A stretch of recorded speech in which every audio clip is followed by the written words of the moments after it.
நீங்கள் பார்த்துக் கொண்டிருப்பது AJK டிவியின் புதுவை மாலை. வணக்கம். புதுவையில் சட்டம் ஒழுங்கை காக்க தேவையான நடவடிக்கை எடுக்கப்பட்டு வருவதாக தேசிய மாநில நல்லாசிரியர் விருது பட்டியலை அறிவித்த முதல்வர் ரங்கசாமி தெரிவித்தார்.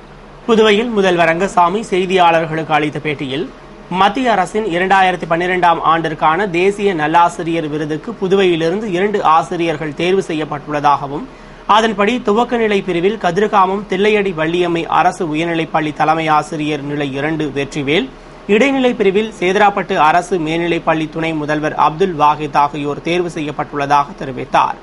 மேலும் இந்த விருது 25,000 ரூபாய் பரிசு தொகையுடன் சான்றிதழ், வெள்ளி பதக்கம் கொண்டது என்றார். அதேபோன்று மாநில நல்லாசிரியர் விருதுகளுக்கு ஆசிரியர்கள் தேர்வு செய்யப்பட்டுள்ளதாகவும், அதன்படி டாக்டர் ராதாகிருஷ்ணன் விருதுக்கு துவக்க கல்வி பிரிவில் பொறையூர்பேட் அரசு துவக்கப்பள்ளி தலைமை ஆசிரியர் சரோஜா தேவி, கொடாத்தூர் அரசு நடுநிலைப்பள்ளி பட்டதாரி ஆசிரியர் சவுண்டப்பன், இடைநிலை கல்வி பிரிவில் நோனாங்குப்பம் அரசு மேல்நிலைப்பள்ளி தலைமை ஆசிரியர் நிலை 1 குப்புசாமி, கதிர்காமம் அரசு பெண்கள் பள்ளி தமிழ் விரிவுரையாளர் லோகநாதன் ஆகியோரும், முதல்வரின் சிறப்பு விருதுகளுக்கு மொழி ஆசிரியர் பிரிவில் திருபுவனை அரசு உயர்நிலைப்பள்ளி பட்டதாரி ஆசிரியர் பாலன், பெண் ஆசிரியர் பிரிவில் தட்டாஞ்சாவடி சுப்பையா நகர் அரசு துவக்கப்பள்ளி ஆசிரியை ஆரோக்கியம்மாள், காரைக்கால் திருநள்ளாறு அரசு பெண்கள் மேல்நிலைப்பள்ளி விரிவுரையாளர் ஞானப்பிரகாசம், காரைக்கால் கோவில்பத்து அரசு உயர்நிலைப்பள்ளி ஆசிரியர் பட்டதாரி கலைவாணி ஆகியோரும் தேர்ந்தெடுக்கப்பட்டுள்ளனர் என்று அறிவித்த அவர், மேலும் கல்வி அமைச்சரின் வட்டார விருதுகளுக்கு புதுவை பகுதியில் லாஸ்பேட்டை வள்ளலார் அரசு பெண்கள் பள்ளி பட்டதாரி ஆசிரியர் மரியம் மார்டின், இந்திராநகர் அரசு மேல்நிலைப்பள்ளி விரிவுரையாளர் அங்கப்ப நாயுடு, முத்தியால்பேட்டை சின்னாத்தா அரசு பெண்கள் மேல்நிலைப்பள்ளி விரிவுரையாளர் அருணாச்சலம், காரைக்கால் சுபாஷ் சந்திரபோஸ் அரசு மேல்நிலைப்பள்ளி பட்டதாரி ஆசிரியர் ராஜேந்திரன், நெடுங்காடு ஜவஹர்லால் நேரு அரசு மேல்நிலைப்பள்ளி விரிவுரையாளர் ராஜாகண்ணு ஆகியோர் தேர்வு செய்யப்பட்டுள்ளனர் என்று கூறினார். மேலும் அவர் கூறுகையில், புதுவையில் சட்டம் ஒழுங்கை நிலைநாட்ட அனைத்து வகையிலும் தேவையான நடவடிக்கைகள் எடுக்கப்பட்டு வருகிறது. ரோந்து பணியில் பயிற்சியில் உள்ள காவலர்கள் ஈடுபடுத்தப்பட்டுள்ளனர். அதுபோன்று IRP போலீசாரும் ஈடுபடுத்தப்படுவார்கள். மேலும் விரைவில் 600 போலீசார், ஊர்காவல் படையினர் நியமிக்கப்படுவார்கள். இது மட்டுமின்றி ரோந்து பணிக்காக கூடுதல் வாகனங்கள் வழங்கப்பட உள்ளது என்று தெரிவித்தார். தொடர்ந்து ஆசிரியர் பற்றாக்குறையை போக்க நடவடிக்கை எடுக்கப்பட்டு வருவதாகவும், 170 ஆரம்ப ஆசிரியர்கள், 55 பட்டதாரி ஆசிரியர்கள் விரைவில் நியமிக்கப்பட உள்ளனர். சென்டாக் உதவித்தொகை 3 வாரத்தில் வழங்கப்படும் என்றும், மாணவர் சிறப்பு பேருந்து கூடுதலாக இயக்கப்படும் என்றும் கூறினார். பேட்டியின் போது கல்வி அமைச்சர் தியாகராஜன், இயக்குநர் வல்லவன் ஆகியோர் உடனிருந்தனர். புதுவை அரசை கண்டித்து 7 இடங்களில் ஆர்ப்பாட்டம் நடத்துவது என்று திராவிட முன்னேற்றக் கழக மாநில அமைப்பாளர் MA சுப்பிரமணியன் முன்னிலையில் நடைபெற்ற செயற்குழு கூட்டத்தில் தீர்மானிக்கப்பட்டது. புதுவை மாநில திராவிட முன்னேற்றக் கழகத்தின் செயற்குழு கூட்டம் மாநில தலைமை கழக அலுவலகமான கலைஞர் இல்லத்தில் முன்னாள் முதல்வர் ஜானகிராமன் தலைமையில் மாநில அமைப்பாளர் MA சுப்பிரமணியன் முன்னிலையில் நடைபெற்றது.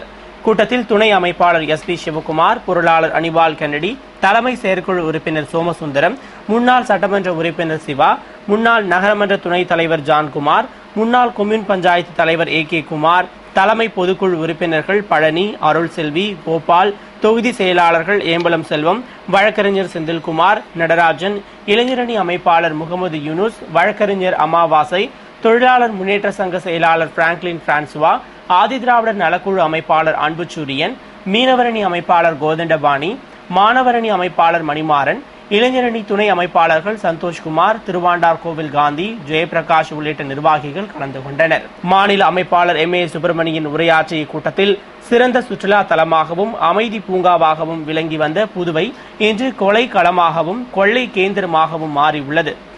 NR காங்கிரஸ் அரசின் நிர்வாக திறமையின்மையால் பன்மடங்கு மின்கட்டண உயர்வு, மக்கள் நல பணிகளான இலவச வீடு கட்டும் மானியம், ஆதி திராவிடருக்கு 4 லட்சம், இதர பிரிவினருக்கு 2 லட்சம் என்று அறிவிக்கப்பட்டும் இதுவரை அமல்படுத்தாதது, சென்டாக் மாணவர்களுக்கு கல்வி உதவித்தொகை நிலுவை, ரேஷன் கடைகளில் எந்த பொருளும் வழங்கப்படாமல் உள்ளது உள்பட ஏராளமான திட்டப்பணிகளின் வளர்ச்சிப் பணிகள் முடக்கப்பட்டு முற்றிலும் நிறுத்தப்படும் சூழ்நிலை ஏற்பட்டுள்ளது. மேலும் பழமை வாய்ந்த AFT மில் மூடப்பட்டும் அரசின் நிறுவனங்களான பாசிக், பாப்ஸ்கோ, மகளிர் ஆணையம், உள்ளாட்சி அமைப்புகள், அங்கன்வாடி ஊழியர்கள் மற்றும் பல்வேறு நிறுவனங்களில் பணியாற்றும் ஊழியர்களுக்கு முறையாக சம்பளம் வழங்காததால் வறுமையின் பிடியில் தள்ளப்பட்டு தற்கொலை நிகழ்வுகள் நடந்தேறி வருகிறது.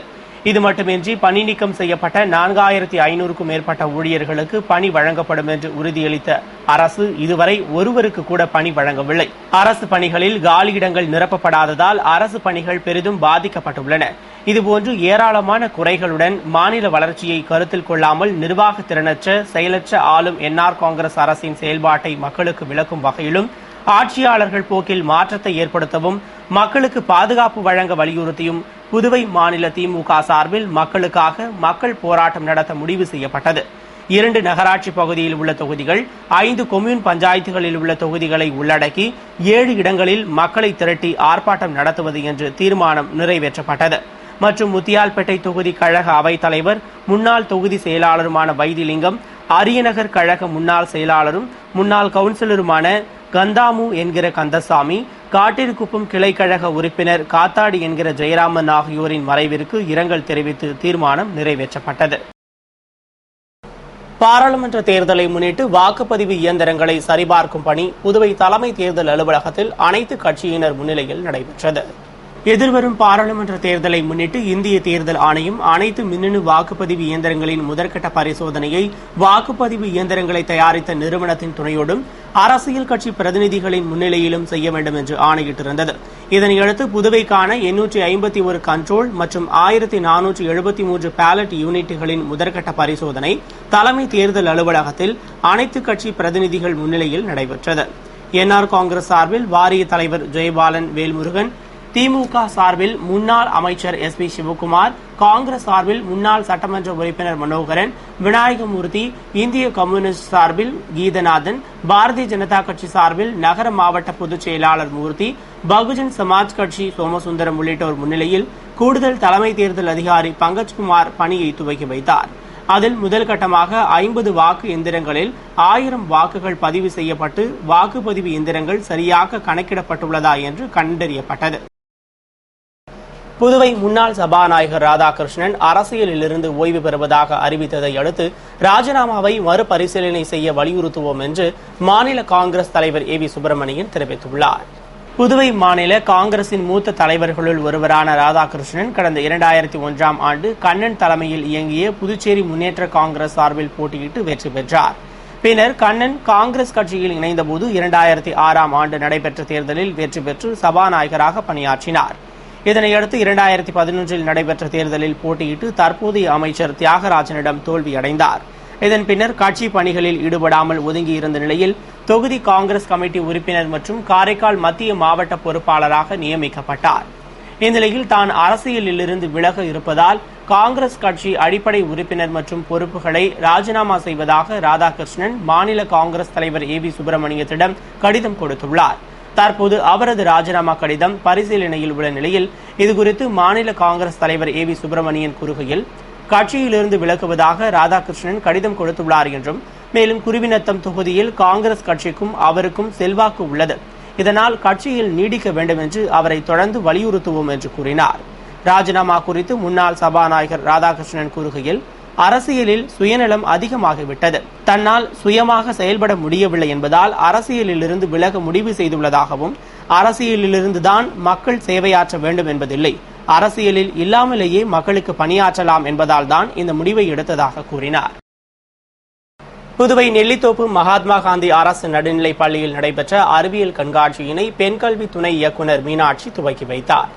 புதுவை நெல்லித்தோப்பு மகாத்மா காந்தி அரசு நடுநிலைப் பள்ளியில் பள்ளி அளவிலான அறிவியல் கண்காட்சி தலைமை ஆசிரியர் ஐயம்பெருமாள் தலைமையில் நடைபெற்றது.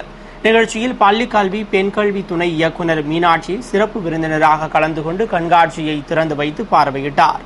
கண்காட்சியில் வேளாண்மை, சுற்றுச்சூழல், ஆற்றல் மற்றும் உடல்நலம் இவற்றின் தலைப்புகளில் 150க்கும் மேற்பட்ட மாணவ மாணவிகளின் அறிவியல் படைப்புகள் காட்சிக்கு வைக்கப்பட்டன. கண்காட்சியினை பல்வேறு பள்ளிகளைச் சேர்ந்த மாணவர்கள் பார்வையிட்டு பயனடைந்தனர். கண்காட்சிக்கான ஏற்பாட்டினை அறிவியல் ஆசிரியைகள் செய்திருந்தனர்.